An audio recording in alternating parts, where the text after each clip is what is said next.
Votre soutien à une multinationale comme Electrosteel pour qu'elle vienne en France affaiblir le fleuron français Saint-Gobain-Pamessa Canalisation est inacceptable et incompréhensible.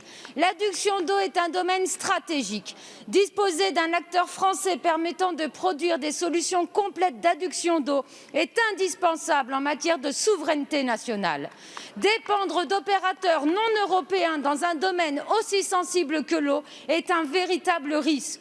Lorsque nous ne fabriquons plus en France certains produits, nous dépendons des exportations. C'est comme cela que nous nous sommes retrouvés en pleine pandémie Covid-19 sans masque et sans surblouse.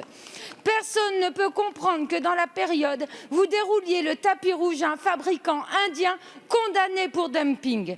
Le problème n'est pas que lorrain, il est national et européen. Nous connaissons la réalité industrielle, les difficultés du terrain. Au nom des 2000 salariés que vous avez humiliés mardi dernier en répondant à Dominique Potier, député de Tous les Fougues, il est temps de dire la vérité. Si le secteur des canalisations en fonte est en surcapacité, c'est la Commission européenne qui le dit. Si les produits fabriqués par Electrosteel sont dans les mêmes diamètres, j'ai à votre disposition le catalogue. Si les fabricants indiens sont sous le coup d'une enquête par dumping de la Commission européenne, c'est un secteur sensible sous surveillance. Si l'implantation se fera forcément en France, car c'est le plus grand marché, non, ce projet n'arrêtera pas les importations, au contraire, car vous allez, avec la caution de France Relance, donner le label France aux importations. L'eau est notre bien commun.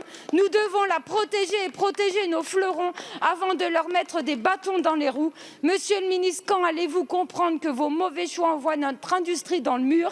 Monsieur le ministre, stoppez cette décision absurde. La parole est à monsieur Olivier Dussopt, ministre délégué chargé des comptes publics. Merci, Monsieur le Président. Madame la députée Fiat, la pédagogie est art de répétition. Je vais vous répéter un certain nombre de choses que vous avez déjà entendues. D'abord, vous dire que le groupe Electrosteel, qui est un groupe indien que vous avez cité, souhaite implanter un site en Europe. Nous avons étudié le dossier et nous avons décidé effectivement d'attribuer 3,9 millions d'euros au titre du plan de relance et non pas 40, comme je peux le voir ici ou là, pour faire cette implantation et la création de 190 emplois à Arles.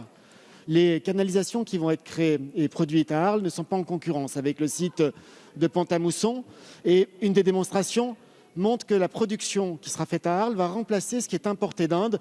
Et donc, c'est un phénomène de relocalisation qui nous rendra moins dépendants des exportations que vous avez citées. Ensuite, le gouvernement soutient le tissu industriel et nous accompagnons le groupe Saint-Gobain dans sa modernisation. Vous nous appelez à dire la vérité aux salariés, je vous dis la vérité. C'est ce gouvernement qui a attribué 10 millions d'euros au groupe Saint-Gobain pour sa modernisation, dont 2,5 millions pour créer un four électrique qui sera le plus grand four électrique bas carbone en Europe. Vous n'avez pas voté ce soutien. C'est cette majorité qui l'a voté, c'est cette majorité qui est auprès de Saint-Gobain. Merci. Madame la députée. Ma question a été écrite avec la direction et les syndicats. Ils apprécieront de savoir de votre bouche qu'ils sont des magots.